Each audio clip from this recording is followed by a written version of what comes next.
فاسعوا الى ذکر الله وذروا البيع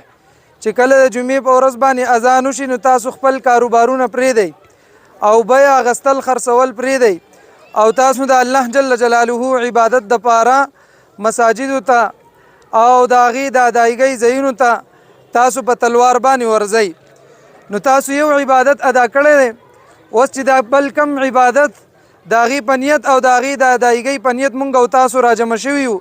دا هم د الله جل جلاله ډېر لوی انعام او احسان دی په هم باندې چې په مونږ او تاسو کې دومره هغه حس او ایمانی جذبه هغه موجوده ده چې مونږ د الله جل جلاله هغه مخې ته حاضري کوو او د رب العالمین نه د خپلو ګناهونو د خپلو معاصیو د خپلو خطاګانو د خپلو کمو د هغې معافي وغواړو او هغه ګناهونه او هغه معاصي او هغه خطاګانې چې زمونږ او ستاسو دي د هغې په نتیجه کې چې الله جل جلاله په مونږ او تاسو باندې سختي راولي دا په دې بنیاد باندې په مؤمنانو نه چې دله دا سزا ورکوي بلکې د دې په بنیاد چې الله جل جلاله فرمایي چې دا خلک ما طرف ته عاجزي وکړي او راوګرځي نو خدای پاک دې مونږ ټول هغه خپل ذاتي عالیه طرف ته راوګرځئ چې مونږ د الله جل جلاله نه هر وخت معافي غواړو او الله جل جلاله ته جاړو نوح علیه السلام باندې ډېر تکالیف تېرېدل هغه خپل امت ته یو وظیفه خوده د الله جل جلاله د طرفه چې دا تکالیف هغه باندې تېرېدل او دا خلک عذاب طرف ته ور روانو چې په دې باندې الله جل جلاله په دنیا کې یو سخت عذاب راولي د هغې نه مخکې هغه ورته یو فریاد کوي فقلت استغفروا ربکم انه کان غفارا خپلو هغه امتیانو ته وایي که تاسو د الله جل جلاله نه بخانه غواړئ او تاسو استغفار وایئ نو هغه رب العالمین هغه ډېر مهربان دی غفاره هغه ډېر زیات بخونکی دی لوی لوی ګناهونه او ډېر ګناهونه الله جل جلاله هغه معاف کوي ډېر سرکشه خلک خو چې کله د الله جل جلاله مخې ته په عاجزۍ راشي الله جل جلاله د هغوی راتګ قبلی الله جل جلاله داسې ذات دی چې د هر یو مؤمن د هغه د نیکۍ الله جل جلاله قدردانی کوي سوره بني اسرائیل کې الله تعالی فرمایي ومن اراد الآخرة وسعى لها سعيها وهو مؤمن فأولئك كان سعيهم مشكورا چې څوک مؤمني او کومه زنانه مؤمنه ده دا کومه نیکي هم کوي الله جل جلاله د دې نیکۍ قدردانی کوي نو زمونږ او ستاسو د راتګ رب العالمین به قدردانی کوي داري قطني کې یو روایت دی نبی علیه الصلاة والسلام هغه د یو انبیاو کې د یو نبی تذکره کوله رسول الله صلی الله علیه وسلم فرمایل یو نبی دغه شانتي د باران د غوښتلو او د اوبو د غوښتلو دپاره هغه د خپل امت سره راووتو په لاره باندې چې تیریږي یو میږی ولیدو هغه میږی چې دی نو خپل لاسونه او خپې اوچت کړي دي اسمان طرف ته او هغه دعا کوي الله جل جلاله ته فریاد کوي نو هغه د خپل امت ته وایي چې تاسو واپس شوئ واپس وګرځئ واپس شئ ځکه چې الله جل جلاله د دې یو میږي په برکت باندې داسې دعا غوښتلې ده چې الله جل جلاله په تاسو باندې باران وکړي نو چې مونږ او تاسو داسې بار بار راوځو او د الله جل جلاله نه معافي غواړو او د باران سوال کوو دا د رسول الله صلی الله علیه وسلم سنت طریقه ده عائشه رضی الله تعالی عنها هم روایت ده عائشه رضی الله تعالی عنها فرمایي صحابه کرام راغلل اې د الله پیغمبره دا بارانونه د خپل وختونو نه وروسته شول په هم باندې باران نه کېږي قحط دی رسول الله صلی الله علیه وسلم عیدګاه کې منبر ولګو بیا په هغې باندې تشریف فرما شو بیا یې د الله حمد بیان کو الحمد لله رب العالمین الرحمن الرحيم مالك يوم الدين لا إله إلا الله يفعل ما يريد لا إله إلا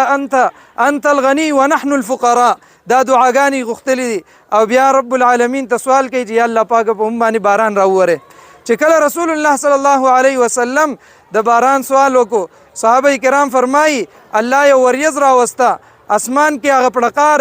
او چمک شروع شو او په هغې باندې باران شروع شو رسول الله صلی الله علیه وسلم او د هغه ملګري پاک مبارک صحابه لا واپس شوي نه چې په هغوی باندې باران راغی او هغوی ځان له د باران نه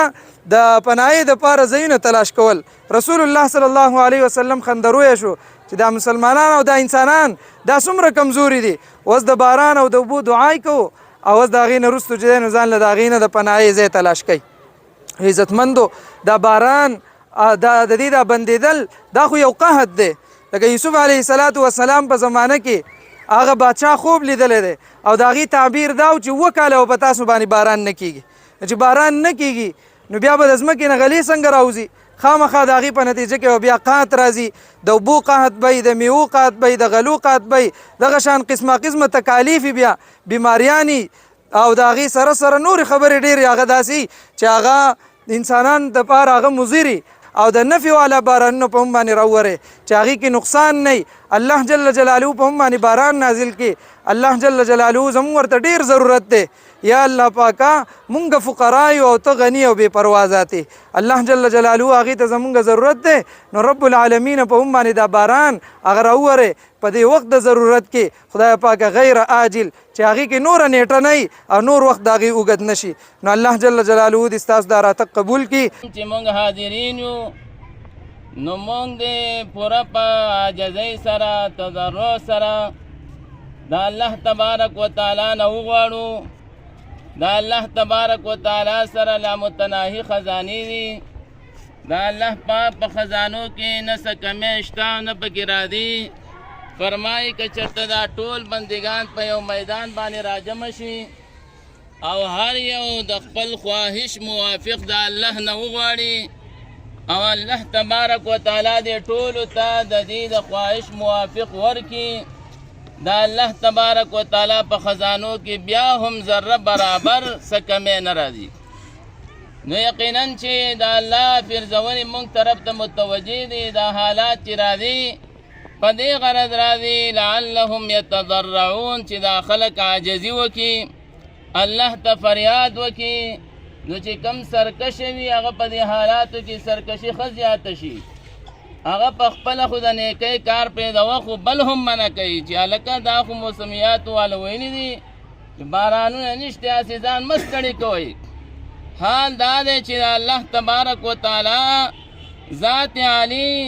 په هغه باندې چې مؤمن بنده څرنګې ګمان کوي د هغې موافق د دې بنده سره معامله کیږي. هندوستان کې مسلمانان دغه رنګې مانځه دپاره وتل یو سک پکې مسلمانانو ته وي تاسو هم وزګار یې ویلی شوي نه دي چې په دې میاشتو کې بارانونه نشته، خو لیکن مسلمان چې مسلمان وي نو هغه دا قسم خبرې زړه ته نه غورځوي. نو هغو څه وکړو مسلمانانو وي مونږ ته خو حکم دی چې بس حکم دی د زارۍ او فریاد